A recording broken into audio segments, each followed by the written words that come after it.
On this Friday night, federal cash for crippled oil companies. Our goal is to create immediate jobs. How much help is coming and why this isn't a bailout. BC's goal to crush the curve. The new optimism and how soon restrictions could be relaxed. Attention all passengers. The new rule on the way for all travelers. And we have liftoff. And the space odyssey that went awry.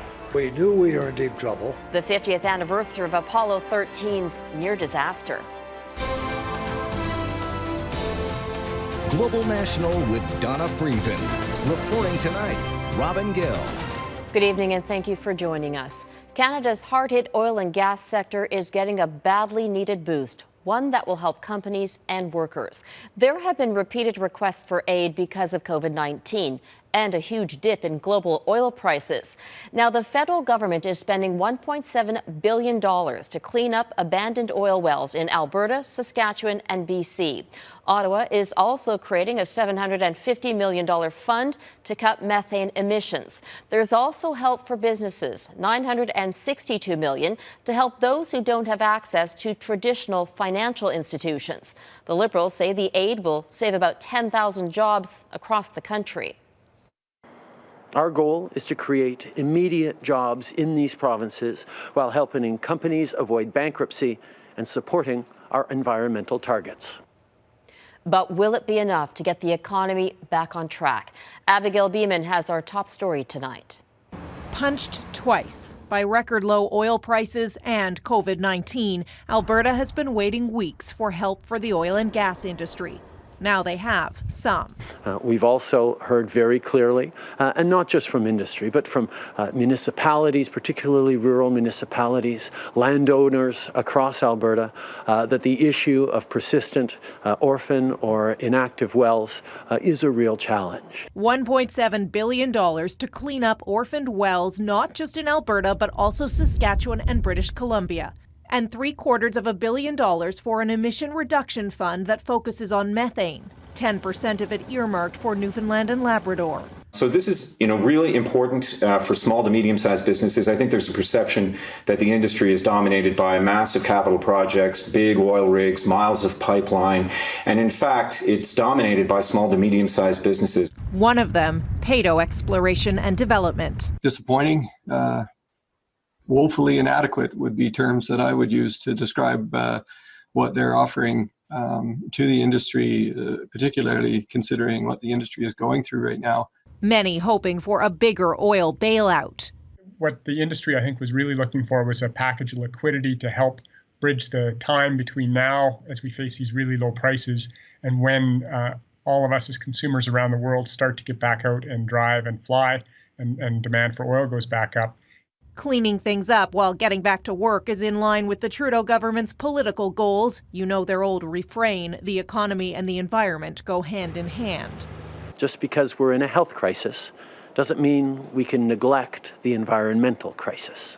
Alberta's premier says today's help is critical and immediately tweeted his thanks. But Jason Kenney is clear more needs to be done. I want to once again reiterate the urgency of the national government stepping up to ensure liquidity. This was the first announcement about help for the oil and gas industry, but a government source says it won't be the last. This will be a multi-step approach, like so many of the financial help announcements have been these past weeks.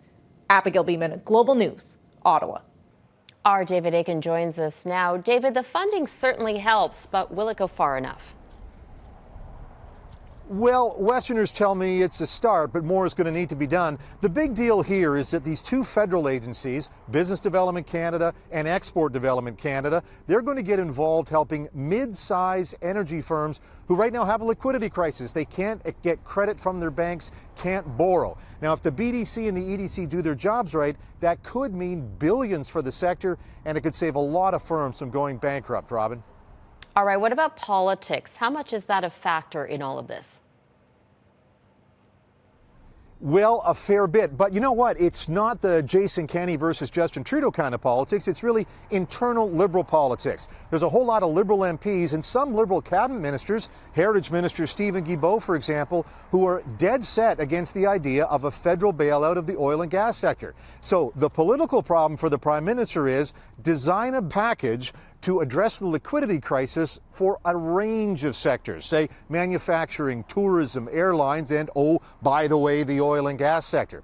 In the meantime, the Canadian Association of Petroleum Producers is asking the federal government to temporarily relieve oil producers of what they call some low-risk regulatory requirements, things like pollution monitoring or testing water quality. Now, environmentalists say this is just the oil lobby trying to get out from underneath regulatory requirements that it has long complained about and just using the COVID-19 crisis as the excuse.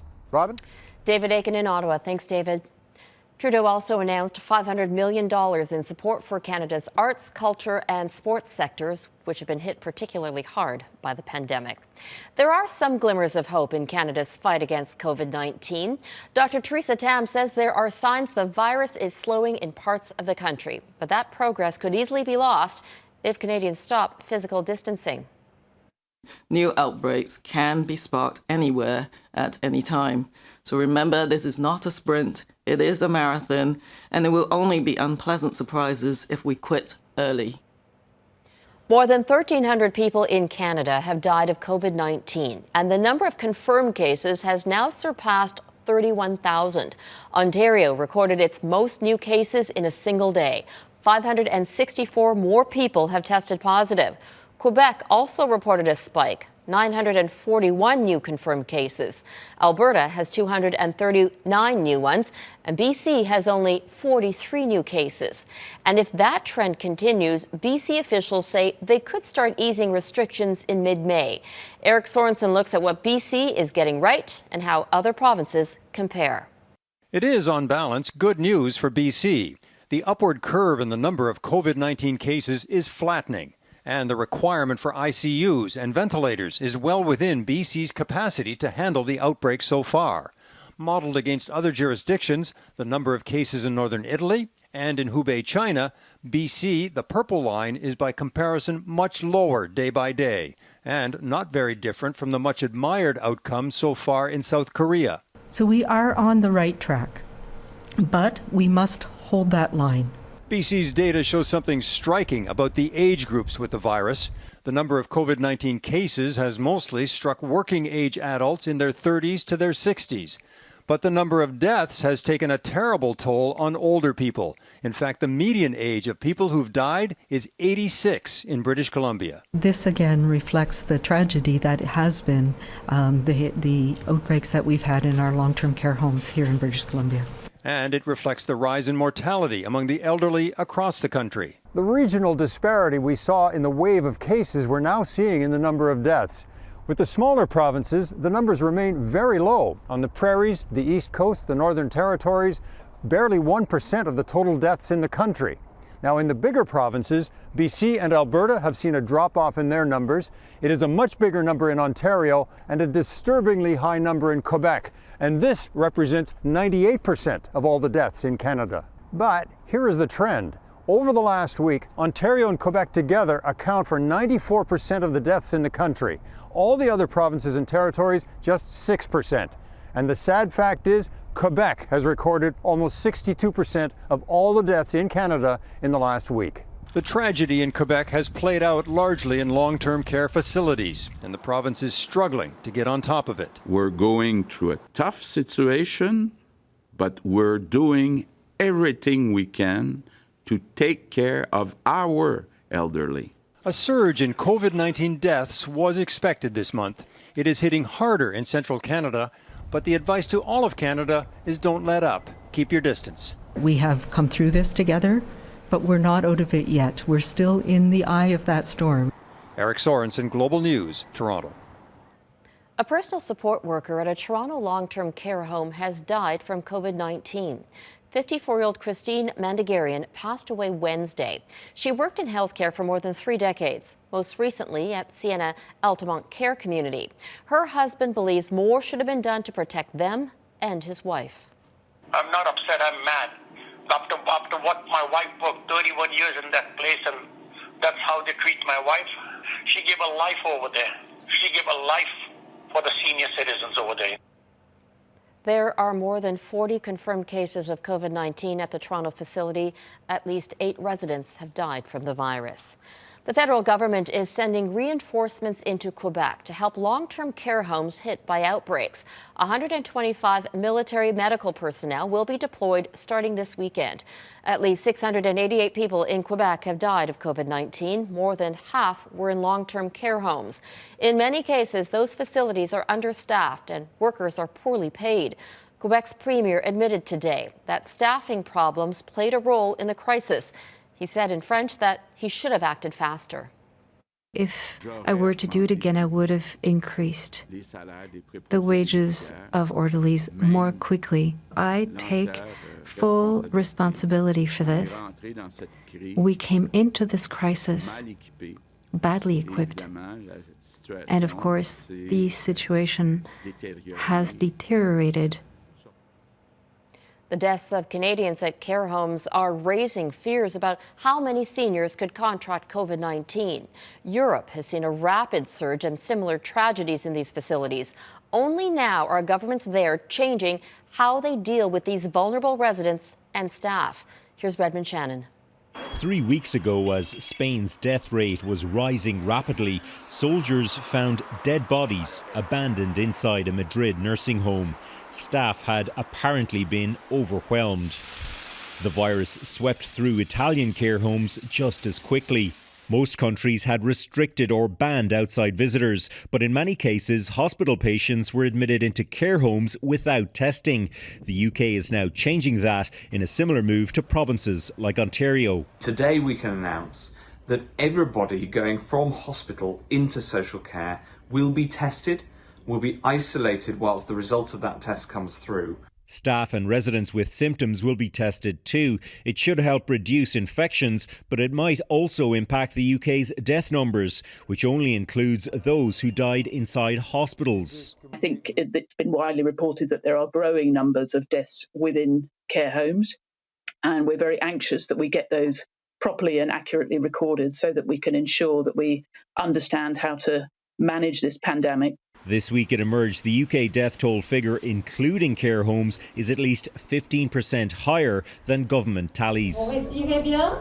Belgium's very high national death rate could be down to it including suspected and untested cases of COVID-19 in care facilities. Like Canada, almost half of its deaths could be in seniors' homes, suggesting the UK and others could still be underestimating deaths. Italy only started testing in care homes last week. Britain, meanwhile, is putting in place protocols for families to visit dying relatives.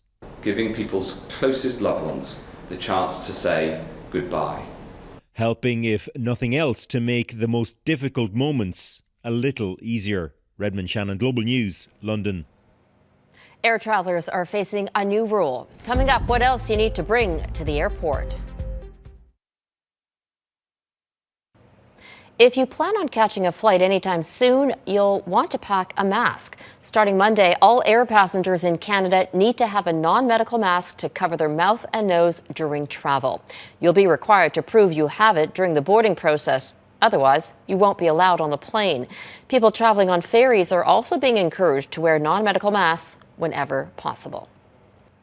In the U.S., plans to reopen businesses and restart the economy are going nowhere fast. Officials in many states say they don't have the testing ability needed to let people get back to regular life. And as Jackson Proskow explains, that caused President Donald Trump to lash out. For all the talk of reopening the U.S. economy, most of America is nowhere close to ready. In South Dakota, more than 600 workers at a meat processing plant have COVID-19. The plant, which handles 5% of U.S. pork, is closed indefinitely. New York has seen more than 600 fatalities in the last day. We're recommending certain things. They'll be in place dependent on what the governor wants to do. Thursday, President Donald Trump revealed guidelines for how the states should lift stay-at-home orders, slowly, over time. By Friday, he was lashing out at governors over Twitter, demanding they open up immediately. He's doing nothing. He said it's up to the states. It's up to the governors, which is what it always was. Governors and the experts agree the U.S. has fallen short when it comes to COVID-19 testing, warning that makes it impossible to return to regular life. You do need testing because we need to know what actually is happening in our communities. The materials needed to conduct the tests remain in short supply. The governors want a national strategy, but Trump has told states to do it by themselves, just days after claiming he himself has absolute authority. I think the president doesn't want to believe that testing is a problem.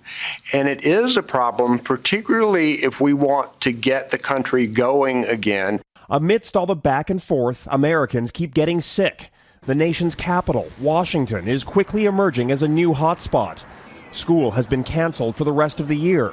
Just as in New York, officials are turning convention centers into field hospitals. Tonight, as the U.S. approaches 700,000 confirmed cases of COVID-19, some local officials are in fact opening things up. In Texas, they're going to allow all retailers to open up to serve customers on a to-go basis. Minnesota is opening golf courses. And in Florida, in Jacksonville, they've opened the beaches, and tonight they're already packed. Robin? Jackson, Proskow in Washington. President Trump's former lawyer is set to be released from jail early because of the pandemic. Michael Cohen will serve the rest of his 3-year sentence at home. He pleaded guilty to several charges, including campaign finance fraud and lying to Congress. White helmets, white nights. Still ahead, how a group of Syrians plans to protect refugees from COVID-19.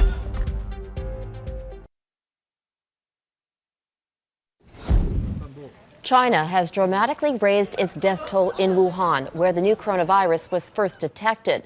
The number shot up 50% from 1,290 to 3,869. Officials facing claims of a cover-up are blaming incorrect reporting and delays. It's the first time China is publicly admitting fatalities were omitted, including those who died at home. A new United Nations report is sounding the alarm about the devastation COVID-19 could cause in Africa. It shows 300,000 people could die from the virus this year, even under the best-case scenario. With no interventions, Africa could see more than 3 million deaths and over 1 billion people infected with COVID-19. The UN says poverty, crowded urban areas, and widespread health problems make Africa particularly susceptible to the virus. So far, there are more than 18,000 confirmed cases and at least 970 deaths, but the continent is weeks behind Europe in the pandemic. Syria's humanitarian rescue group, the White Helmets, is disinfecting camps where people fleeing conflict are being forced to live with little supplies. In a series of tweets, the White Helmets says its volunteers have started a sterilization program to reach as many internationally displaced residents as it can, with the focus being on virus defense and education. A large number of hospitals were destroyed in raids by the Syrian government and Russia. Apollo 13's going on 50. Up next, the anniversary of a disastrous miracle. Search and recovery forces are working to extract the crew from the capsule. A 3-person crew from the International Space Station returned to Earth today, a very different planet than the one they left more than 200 days ago. The 2 Americans and 1 Russian were met by a team wearing masks and gloves. The precautions during this pandemic. 50 years ago today, the world was gripped by another group of astronauts returning to Earth. NASA's Apollo 13 mission to the moon had taken a dangerous turn, an explosion in space. The journey turned into a fight for survival. And with the help of Canadians and Americans back on the ground, it was eventually labeled a successful failure. Mike Armstrong explains. We have commit and we have liftoff at 2:13. What no one knew when Apollo 13 lifted off the launch pad is that one of its liquid oxygen tanks was damaged. It was like a bomb waiting to go off. We're go flight. Looks good here. I had gotten letters before the flight about the number 13 being unlucky. I was not superstitious, didn't think much of it, but I probably should have. Okay. Now, the mission was almost flawless for 2 days. The crew had just done this TV broadcast. There was just one more thing to do for the day. Stand by. Mix the oxygen tanks. With that explosion, the mission changed from the moon to survival. Hey, Houston, we've had a problem here. We knew we were in deep trouble. We didn't know how deep the trouble was. The late report says the spacecraft now is operating on battery power alone. With the world watching, NASA scrambled, reworking everything. The astronauts' life support was running out, and ground control had to figure out a way to bring them back. One of the maneuvers was to recalculate this swing around the moon using thrust from what was supposed to be the engine used to land. Now, there was a Canadian contribution. A team at the University of Toronto was asked to figure out the pressure it would take to separate the lunar and crew modules just before re-entry. 3 members of the group were honored for the 40th anniversary and remembered their deadline. They were given just 4 hours. We'd never had time really to be to thinking, well, what if we gave them the wrong advice and it had failed? Okay, we read you, Jack. It was one of those moments where the world stopped in solidarity. Even the Soviet Union had offered help. In the end, it was almost a perfect landing. The legacy of Apollo 13 is with taking a positive attitude, as the crew did and people at Mission Control, turned an almost certain catastrophe into a successful recovery. James Lovell, John Swigert, and Fred Hayes. None of the 3 astronauts ever had another moon mission, but none of them ever considered Apollo 13 anything but a success. Mike Armstrong, Global News.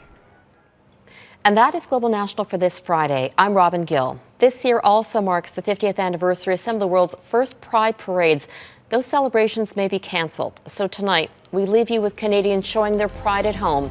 In these isolated times, mental health takes a toll. So the hashtag Pride at Home is helping the community connect. Thank you for watching, and I'll see you back here tomorrow. Good night.